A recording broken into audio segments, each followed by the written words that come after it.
Hey, what's going on, everybody? This is Tyrone back with Tech Life, and this article comes to you guys straight from T-Mobile's newsroom. I'll leave a link to it in the description so you guys could check it out. So the network reliability and redundancy is now going to be more important for T-Mobile now than ever before, because now they're pushing price increases and trying to get consumers onto higher price plans. So now you really have to back that up with a reliable network, and you have to be ready for what matters most. You just have to be ready now. You can no longer pull the card that you're a smaller player, that you lack spectrum. You can't pull that card anymore. Now you got to go after it. Now you got to deploy backup generators at sites. You got to get the third-party fiber provider involved to build additional redundancy, and you got to pay for that with capital. So that's going to be very, very important for T-Mobile moving forward. So to prepare for the 2024 hurricane and wildfire season, the Un-carrier has ramped up its disaster preparedness efforts with more network hardening, new response vehicles, additional Deploy 2.5, talking about Auction 108, and new community support.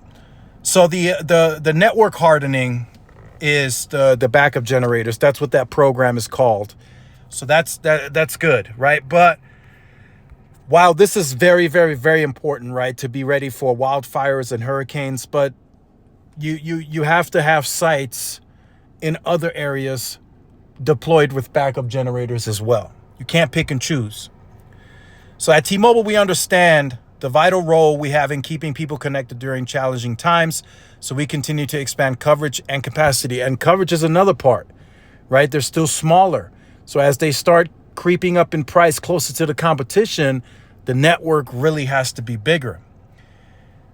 Invest in network resilience and evolve our approach to disaster response to be ready to respond when we're needed, said Ulf, the president of technology at T-Mobile. Connectivity is a lifeline in a crisis, so we've increased training, added more vehicles, and further built our network. Our priority is to ensure everyone who needs a connectivity has it.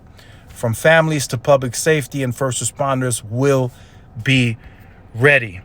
And then it shows you the 60 million customers. Of course, it's Auction 108, continuing to harden its network with permanent backup power solution like generators and batteries. Like I said, that's that program. Launching a community support advocates program that provides specialized disaster response and recovery training for T-Mobile employees looking to support on the front lines.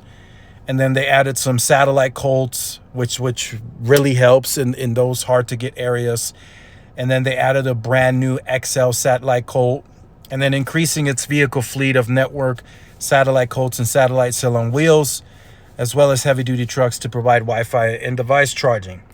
So they're trying, right? But trying in some cases is not enough anymore when you are starting to raise price. So people were okay with paying the price for the less reliable service. But now, as you keep raising price, people are going to think twice about that. They're going to say, okay, I was with T-Mobile because the price was okay. I've had issues. And then you raise price on them, and then they say, okay, now I'm done with T-Mobile. I'm going to Verizon. I might as well. So that's part of the fine line that T-Mobile is walking. And they might be, they might have crossed it for some customers. So we have to keep that in mind. We have to take that into consideration. They have to get the network up to standard as it comes to reliability, the redundancy, and everything in between. They got to do it. They now is not the time to pull I'm the smaller player, I'm this, I'm that. No, that's not going to fly anymore. T-Mobile now has to do it. They have to spend the capital, and they have to get it right. And I understand that it's still going to take some time to get it all there, because they're starting from a point of being behind, but they're already 4 years in on the merger. So they've had time, and now year 5 and 6 and 7 is coming up. So they got work to do, and they're clearly doing it, and that's why they are releasing these articles.